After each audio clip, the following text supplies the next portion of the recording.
Olá, estamos começando o nosso debate de gigantes aqui pelo canal 524 da Claro TV, na nossa RS Play. E a noite de hoje ela vai ser uma noite muito legal e obviamente que tem a ver com o meu convidado, né? E eu tenho certeza que vocês vão gostar de tudo que a gente vai falar na noite de hoje, porque a gente já estava aqui nos bastidores aqui, enfim, imaginando como que ia ser o nosso programa de hoje. Eu quero te agradecer por estar aqui comigo e eu já vou direto apresentar o nosso convidado, aliás, ao contrário. Eu vou pedir que o nosso convidado se apresente para a nossa audiência e vocês já vão saber quem está comigo. Por favor, Leandro. Bom, primeiro, muito obrigado pelo convite.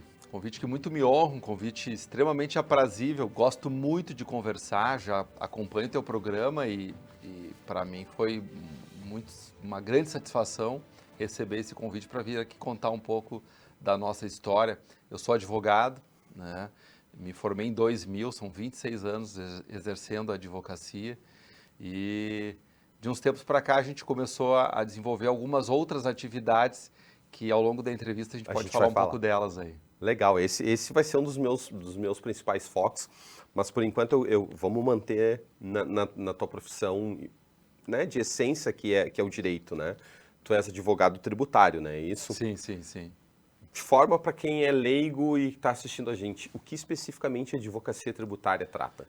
Falando um pouco da minha trajetória e encaixando com o que diz, com o que se refere à advocacia tributária, eu em 91, quando o escritório foi fundado, eu tinha 14 anos, eu comecei a trabalhar junto com os meus irmãos, a convite do meu pai que tinha se aposentado no ano anterior, em 90, ele era auditor da Receita Estadual, se aposentou em dezembro de 90 e em 91 ele abre o escritório e chama os 3 filhos mais velhos para trabalhar com ele.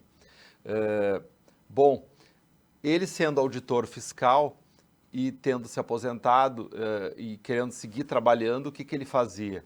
Dava consultoria na área tributária. Perfeito. E ali que eu comecei a ter o meu primeiro contato, junto com os meus irmãos, com essa área tributária, que é basicamente tratar sobre a relação entre contribuinte e Estado, entre contribuinte e ente tributante. Aí tu vai falar, no caso do município, tu vai falar de ISS, vai falar de IPTU, vai falar de ITBI. No caso do Estado, tu vai falar do ITCMD, vai falar do ICMS. Por aí no caso da União, tu vai falar do Imposto de Renda, de PIS, de COFINS, de ITR, enfim, entre outros tributos. E os contribuintes têm dúvidas a respeito da forma como eles vão aplicar, né, esses tributos na sua atividade, como é que eles vão se submeter à tributação. E o tributarista é um profissional que é especialista exatamente nessa área, dando consultoria, sempre, claro, com viés mais preventivo, para que ele não tenha daqui a pouco um passivo tributário indesejável. E também, quando tem esse passivo, aí entra na parte mais litigiosa, que é propriamente a do advogado, né? Eu me formei em 2000, o escritório já funcionava desde 91, então 9 anos depois é que eu passei a exercer, aí sim, uma advocacia tributária. Obviamente, fiz especialização, fiz uma série de cursos de pós-graduação, justamente com esse foco. Mas o escritório, ele foi ampliando a sua atividade, porque quando tu atua com o tributário, a tua tendência natural é que tu cria uma carteira de clientes que são empresas. 100% dos clientes são empresas. Claro. Quando não são as empresas, são os sócios da empresa. São os empresários. Mas que, de alguma maneira, tem uma relação muito íntima com a empresa que eles estão ali representando. E quem mais precisa dessa questão toda tributária, que é quem hoje no país, o empresário, é quem banca toda essa questão tributária. É muito difícil ser empresário hoje no Brasil exatamente por isso, né? Acho que, né, me corrija se eu estiver errado, Leandro, acho que o nosso país hoje é um dos que tem a maior carga tributária no que se refere a empresas, né? Ou não. É que a carga tributária do Brasil, eu sempre digo que ela é mal medida, e eu explico por quê.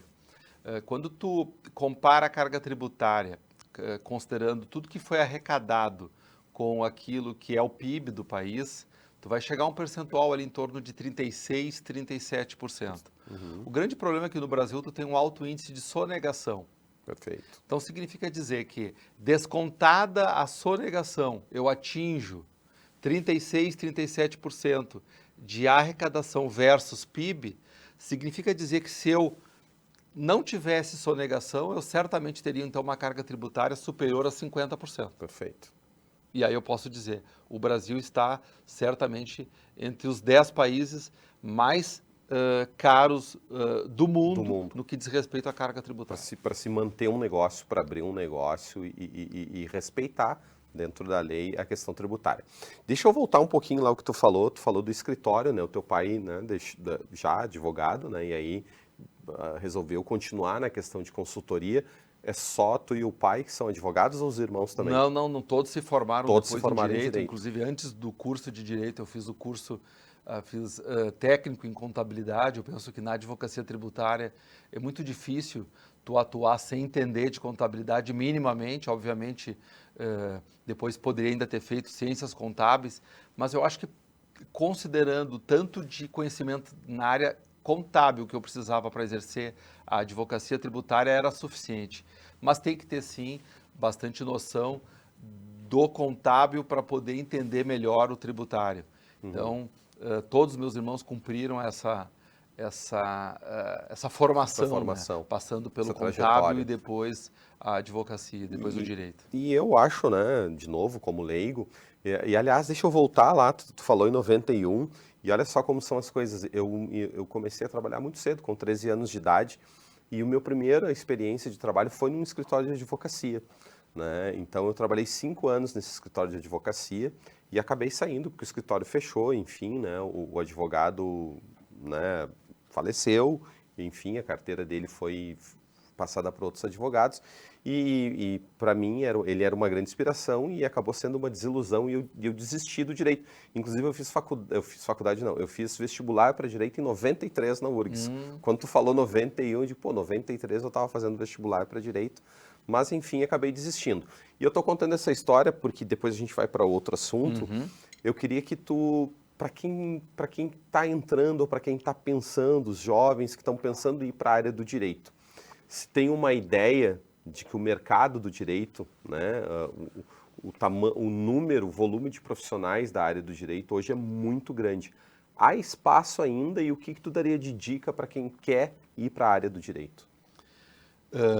Bom, eu vou falar pensando na minha trajetória, as minhas experiências, os meus testemunhos. Inclusive o escritório emprega muita gente, advogados recém-formados, que vão trabalhar na Malta Martins e que, de alguma maneira, acabam tendo ali a sua primeira experiência na advocacia. Acho que a primeira coisa é revisar o conceito de advogado, aquele que se instalou nos anos 70, 80. Eu não vou falar do que era antes, porque talvez eu não tenha tanto conhecimento de caso. Mas aquela ideia do advogado que, quando está ouvindo o cliente, ele já está pensando como se fosse um Lego, em qual processo ele vai encaixar o problema do cliente para resolver aquela questão. Perfeito. Então, assim, isso vai ser uma cautelar, isso vai ser um mandado de segurança, isso aqui vai ser uma ação inominada. Esse conceito, na minha visão, é errado. Tu tem que pensar o direito de maneira muito mais ampla.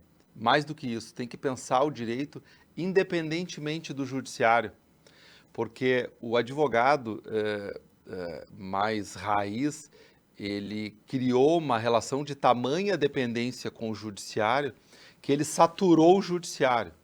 E na medida em que ele satura o judiciário, ele significa dizer que ele saturou o juiz também. Saturou o desembargador, saturou o ministro do STJ, do STF, do que for. Por quê? Porque são demandas demasiadas, muitas delas desnecessárias, demandas que poderiam ter sido evitadas se o advogado tivesse tido um pouquinho mais de curiosidade em conhecer outras alternativas de solução para esse cliente. Então, acho que o advogado, ainda de alguma maneira, no processo de formação, está muito voltado ao judiciário. Claro que tem aquele que, depois que se forma, vai ser, vai fazer concurso, enfim. Perfeito. Mas pensando no advogado, ele se forma pensando numa atuação em um tablado judicial. E me parece que esse é o grande erro. Acho que ele tem que procurar entender talvez até de assuntos, de temas, de áreas que não são propriamente do direito, para poder entregar soluções mais criativas, mais modernas para esse cliente. Então, acho que esse é o ponto. E vai se tornar até um advogado mais interessante, a profissão dele vai ser desenvolvida talvez com mais prazer, se ele não focar tanto no judiciário. Perfeito. E com relação ao volume de profissionais da área do direito, isso é um mito também? Tem mais advogados do que demanda ou não? Tu consegue ter uma ideia geral sobre isso? Eu acho que nós temos muitos advogados, mas poucos advogados. Por quê? Boa. Muitos advogados, no sentido de ter carteira da ordem. Poucos advogados pessoas realmente em condições de exercer uma boa advocacia. Perfeito. Nós, seguidamente, abrimos processos seletivos no escritório e no final do processo seletivo a gente chega a uma conclusão de que nenhum candidato dá para ser contratado. Nenhum preenche minimamente as condições de contratação. E aí nós temos que dar um tempo, esperar que entrem uma nova outros leva, profissionais, quem sabe, interessados na vaga, e aí nós reabrimos, né, um novo processo para poder conseguir uma contratação. Então, nós temos hoje uma carência. Aliás, isso hoje nos impede de crescer com mais rapidez. Porque, claro, eu poderia contratar, talvez abrindo mão de alguns critérios, contrataria mais profissionais. Mas isso a gente não quer. A gente quer zelar pela qualidade, pela entrega lá na ponta ao cliente.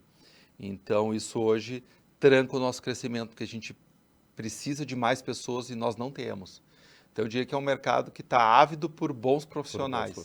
Então, as pessoas têm que se preocupar com a formação de base, profissionais que saibam ler e escrever acima de tudo, porque muitas vezes a gente pega profissionais formados que não têm uma boa redação, que não têm uma boa, capacidade de interpretação de texto. Eu ia falar interpretação, acho que é fundamental. Tu coloca um enunciado e pede para que eles discorram sobre o enunciado e eles mostram que não compreenderam o enunciado, não estão preparados, não gostam de leitura, muitos são confessos nesse sentido. Olha, eu nunca gostei de ler, mas eu, sei lá, assisti um filme ou um seriado na TV e quis ser advogado. Então, assim, talvez tenha faltado um pouco de aptidão para a profissão. Então, eu vejo que sim, tem espaços para bons profissionais, tem muito espaço. Que bom que tu trouxe isso. A gente daqui um pouquinho vai trocar o assunto e eu quero só para a gente encerrar esse assunto da tua profissão, e tá muito legal isso que tu tá falando. E acho que uns 3 episódios atrás eu entrevistei uma psicóloga, a doutora Fernanda Sbardelotto. E a gente falou exatamente sobre isso e eu fiz exatamente essa pergunta para ela e eu vou fazer ela para ti agora. Na verdade, eu vou te fazer 2 perguntas. Qual foi a pergunta que eu falei, que eu fiz para ela? Eu disse, Fernanda, tu acha que há um perfil que vai se encaixar na área de psicologia e esse perfil vai ser um bom profissional, ou qualquer perfil pode ser um bom psicólogo? Então, assim, essa foi a grande pergunta que eu fiz para ela. E a segunda pergunta que eu quero te fazer, com base no que tu falou, e tu vai me responder daqui um pouquinho, tu acha que isso que nós estamos falando agora tá ligado diretamente a isso, a questão de perfil, ou mais a base de estudo que as faculdades oferecem para quem faz uma faculdade de Direito? É aqui que precisa mudar ou realmente tem como perfil? Pensa na resposta e a gente vai encerrar a parte do Direito para falar da outra parte do Leandro, assim que eu chamar os meus patrocinadores. A CM Arquitetura e Engenharia desenvolve soluções completas em projetos e execução de obras, unindo experiência técnica, responsabilidade e compromisso com a qualidade em cada etapa. Atuamos para transformar ideias em resultados sólidos, seguros e funcionais, sempre com foco nas necessidades de cada cliente. Quer tirar o teu projeto do papel com confiança? Então, entre em contato com a CM Arquitetura e Engenharia. E lá na CM Arquitetura e Engenharia, tu vai contatar o César Cardoso, que é o arquiteto responsável pelos projetos e eu tenho certeza que ele vai, junto contigo, tirar o teu projeto do papel, seja aquela casa do sonho, seja a reforma da tua casa ou do teu apartamento, além de toda uma construção do teu empreendimento. Então procura o César Cardoso, que eu tenho certeza que tu vai fazer uma boa escolha com a CM Engenharia e Arquitetura. E nós vamos falar também da Lancheria Nova Brécia, que é um parceiro que se juntou há pouco com o Debate de Gigantes. Em 1987, Sérgio Sbardelotto mudou-se da cidade de Nova Brécia para Porto Alegre e a esquina da Avenida São Pedro com a Ceará, número 1359, nunca mais foi a mesma.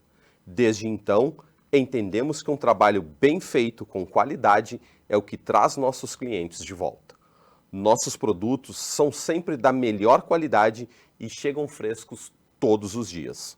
O nosso pão é feito especialmente para nós em um tamanho e receita, inclusive com fermentação natural. Mantemos com a gente fornecedores de confiança, alguns deles desde o início.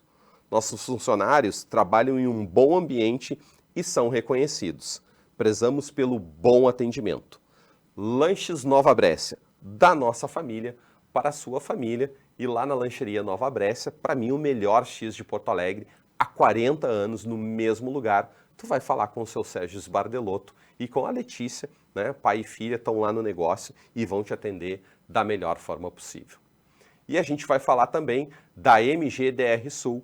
A MG e a DR Sul está trazendo para o mercado do Rio Grande do Sul o mundo, o futuro que já está acontecendo para os gaúchos com os carros 100% elétrico, e a gente tem um vídeo institucional para rodar e a produção vai rodar para a gente agora.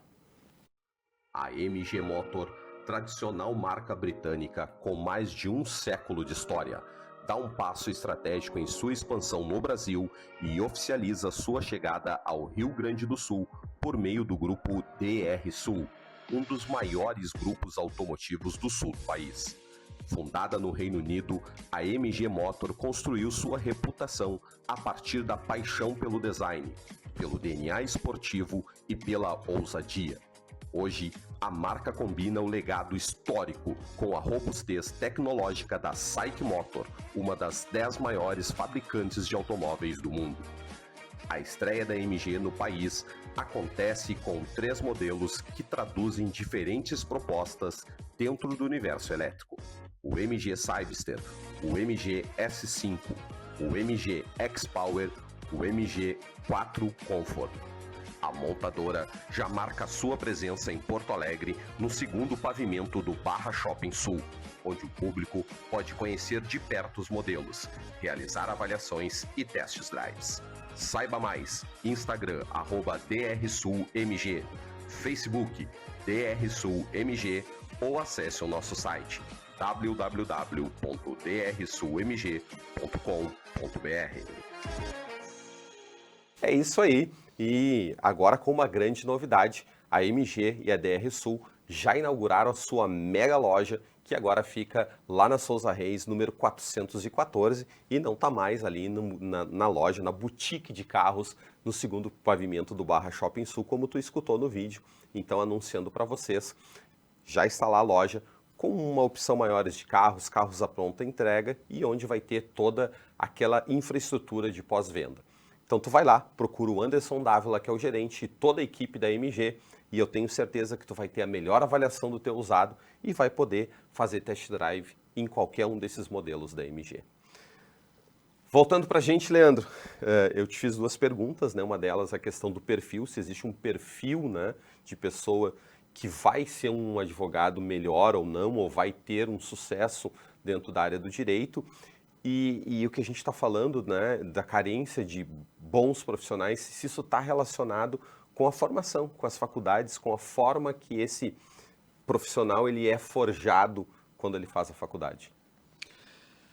Eu acho que a faculdade sim tem um papel importante, mas não é decisivo na formação do profissional. Acho que ele tem que ser, acima de tudo, uma pessoa interessada, uma pessoa que se mostre curiosa, pesquisadora, que seja uma pessoa que tenha uma personalidade inquieta.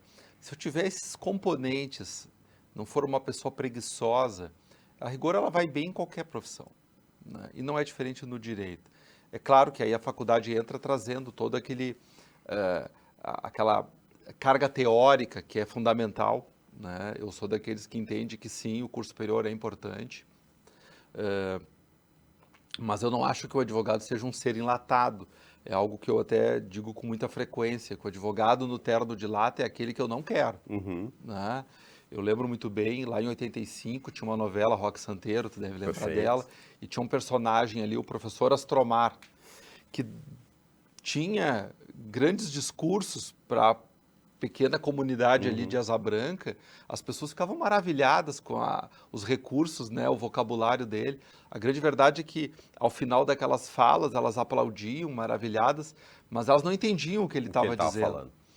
E eu acho que o profissional, ele tem que ter essa preocupação em ser acessível, em garantir que quem está lá na outra ponta, seja um cliente ou não, não importa, que ele realmente tenha a melhor entrega possível desse profissional. Eu penso que aquela preocupação com o fim, afinal de contas, ao que eu me destino, qual é o meu propósito, o que as pessoas esperam de mim, né? E aí, repito, seja advogado, seja médico, seja engenheiro, seja arquiteto, se preocupar com o seu propósito, mas não dando aquela ideia assim, mais... lúdica, digamos lúdica, foco no propósito, não, não, não. Realmente, por empatia, te coloca no lugar do outro, o que ele espera de ti? Qual é a solução que ele espera de ti? Qual é o problema que ele está te trazendo? E de que maneira tu vai resolver isso para ele? Porque não adianta a pessoa sair admirada, achar que tu é um baita profissional, se no final do dia tu não resolveu o problema dela. Perfeito. Que é o né? foco. Que é o foco, né? Então eu penso que se a pessoa tiver isso com ela tem tudo para ser um baita profissional, seja na área do direito ou em qualquer outra área. Esse foco na entrega, afinal de contas, do jeito que eu estou fazendo, com os conhecimentos que eu tenho, eu consigo realmente garantir uma entrega de excelência para essa pessoa, para esse meu cliente, para esse meu paciente, para o que for. Por que for. Que legal isso, e é muito do que eu concordo. Eu não sou da área do direito, a minha primeira formação é gestão comercial, então eu sempre tive como foco formação de equipes, né? E como tu acabou de falar, a maior dificuldade de qualquer área são pessoas, né? São profissionais, mas durante muito tempo eu trabalhei em multinacionais, em empresas de pequeno e médio porte, enfim, sempre na área comercial. E sempre quando eu chegava numa empresa para fazer uma consultoria que estava com um problema na área comercial, e aí tem um pouco a ver com o que tu está falando, porque é a questão da empatia, o que eu percebia é que as pessoas, os empresários, as empresas, o RH, contratavam um profissional e esse profissional não tinha um básico, por exemplo, eu não posso cobrar que o Leandro saiba o que vai dentro desta caneca, se é água, se é chá, se é alguma coisa assim, se eu não disse para ele que essa era a expectativa que eu tinha sobre ele, que ele entenda o que vai ali, que eu preciso que ele saiba o que vai ali diariamente, se eu não coloquei isso para ele. Então eu não posso cobrar de alguém uma entrega se eu não disse para ele qual era a expectativa, o que eu esperava dele. E eu acho que o que tu falou é exatamente isso. Eu não posso simplesmente, como um profissional, sair falando um latim maravilhoso, os jargões do direito, mas eu não sei qual é a expectativa do meu cliente quando ele traz aquilo ali. Se é só isso que ele precisa, qual é a entrega que ele precisa, se ele tem ideia de que ele vai realmente ter aquela entrega que ele imagina ou não. E eu acho que é mais ou menos isso aí que tu acabou de falar. Então assim, mas os profissionais têm características diferentes, então assim, isso é uma coisa que é importante a gente respeitar. Na advocacia eu vejo, tem aquele profissional que que gosta de trabalhar, talvez sem tantas interações humanas, mais concentrado, redigindo peças, enfim. Tem aquele que gosta mais, tem um perfil de atendimento, tem aqueles que gostam de estar com o pé na rua, de estar prospectando novos clientes, enfim. Então, são características diferentes que precisam ser respeitadas. Mas, como numa orquestra, tu vai ter... Todos são músicos, Perfeito. mas cada um toca cordas, o instrumento sopro, de acordo com aquilo que ele se propôs a fazer. Ou seja, um é o violino, o outro é o tambor, o outro é a flauta, o outro é o clarinete. e assim por diante, e todos juntos formam uma grande sinfonia, uma grande sinfonia. Que legal. Eu vou trocar de assunto com o Leandro aqui, porque eu quero falar agora da outra faceta do Leandro, que é como apresentador, como entrevistador também. Fala um pouquinho para mim como é que surgiu essa ideia, de onde que veio isso? Para remontar, né, toda essa minha cruzada até chegar à condição, não de apresentador, mas eu acho que talvez ainda tenha uma caminhada a ser cumprida para me reconhecer como apresentador de alguma coisa. Eu, na verdade, até eu brinco no escritório quando decidimos que íamos seguir dentro de um projeto como é o que hoje nós temos, eu me distraí, todos deram um passo para trás e eu fiquei como se eu tivesse me habilitado, me candidatado a cumprir essa função. Mas verdadeiramente, quando eu olho o meu histórico lá em 2007, isso se conecta com o que eu vinha falando, eu sempre tive muito medo de andar de avião. Cada vez que eu tinha que viajar, para mim era uma tortura. E em 2007, um amigo meu que hoje é falecido, um grande querido, me faz muita falta, o Zanir Lázari, ele era comandante da VASP, tinha se aposentado, estava começando na NHT, já como piloto aposentado para iniciar na NHT, que era lá da família Teixeira. Eu fui Porto Alegre, Pelotas, com chuva. Um avião, aquele era um avião soviético.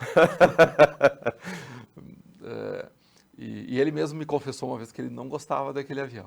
A minha experiência não foi boa.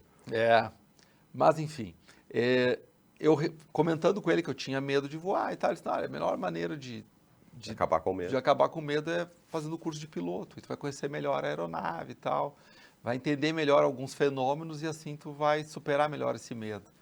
Eu sempre tive uma admiração pela aviação, mas, por outro lado, medo de voar.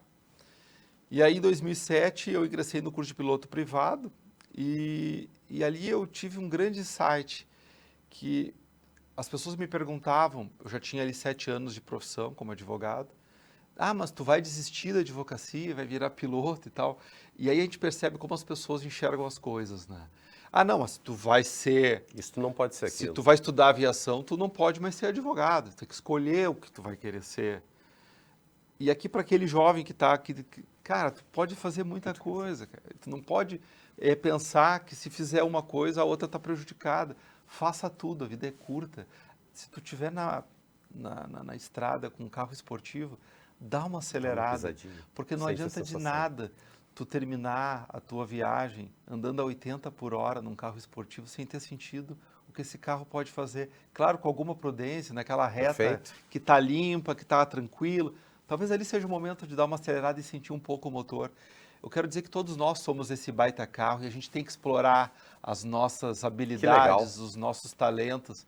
Em 2007, eu estava numa turma onde eu era o velho da turma, porque ali era tudo gurizada de 18, 19 anos. E lá pelas tantas, eu tinha um certo protagonismo na turma, né?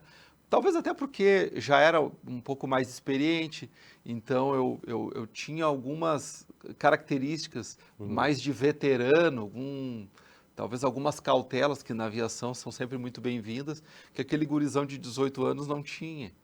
Então, eu tive uma experiência extremamente positiva, mas o grande insight ali foi primeiro perceber que há uma inter-relação entre várias ciências.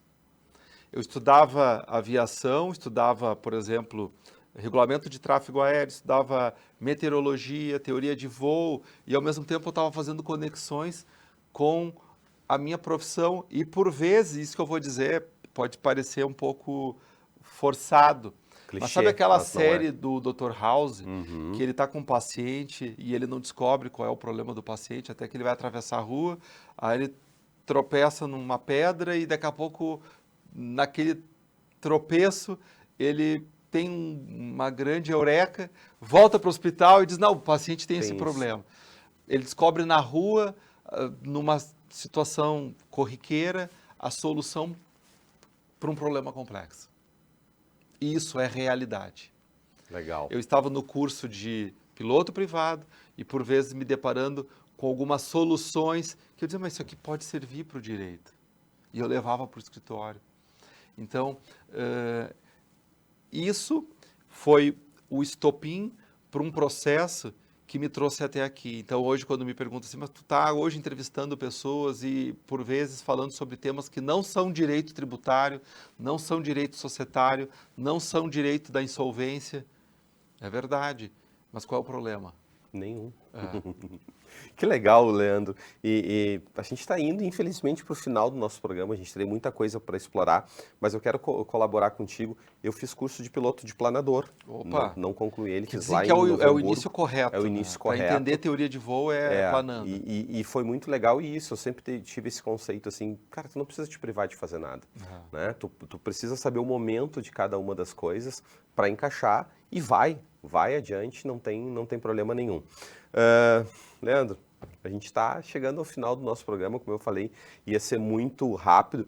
Eu queria que tu deixasse as tuas redes sociais, principalmente para quem quer te seguir, para quem quer assistir o Malta Talkings e o Papo Aberto, né, que a gente ainda não conseguiu desenvolver aqui, mas tu vai voltar para a gente falar sobre isso. Já fica o convite aqui. Muito obrigado. Então, as tuas redes sociais e que tu deixasse um recado para a nossa audiência, o que tu quiser falar. Bom, convidar para que nos sigam, tanto Leandro Malta Martins, oficial, como também Malta Martins Empresarial, são os dois arrobas que vocês podem encontrar, tanto o Malta Talks quanto também o Papo Aberto. No Papo Aberto a gente fala sobre temas de direito, é verdade, sobretudo direito empresarial, mas também falamos sobre outros temas que interessam aos empreendedores, às pessoas comuns, porque a gente entende justamente isso, que o ser humano ele é multidimensional. Não é porque eu sou advogado, estou aqui falando de um escritório de advocacia que eu tenho que estar sempre tocando a mesma tecla do piano. Eu acho que a gente, quando fala de outros assuntos, a gente oxigena, e quando a gente oxigena, a gente acaba descobrindo novos caminhos para chegar em soluções até então não apuradas. Então, fica aqui o convite, quem sabe as pessoas possam curtir também lá o Malta Talks. O Malta Talks hoje a gente faz ele sempre no formato de edições especiais.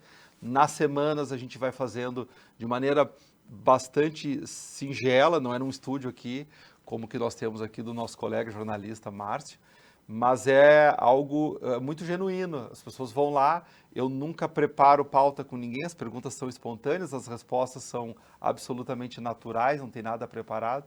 Eu acho que isso é um pouquinho do segredo desse sucesso, é tudo muito verdadeiro. Que legal, Leandro. É um formato do debate de gigantes. Eu não sigo pauta, a gente foi seguindo aqui. Eu queria falar mais ainda sobre essa parte de entrevistador. Não deu tempo, mas tu vai voltar, não tenha dúvida, audiência. Eu quero mais uma vez te agradecer por estar comigo nesse episódio do Debate de Gigantes, todas as segundas-feiras, às 23 horas, aqui no canal 524 da Claro TV, na RS Play, o nosso Debate de Gigantes. E eu te convido para estar comigo no próximo episódio. Te aguardo aqui. Até lá.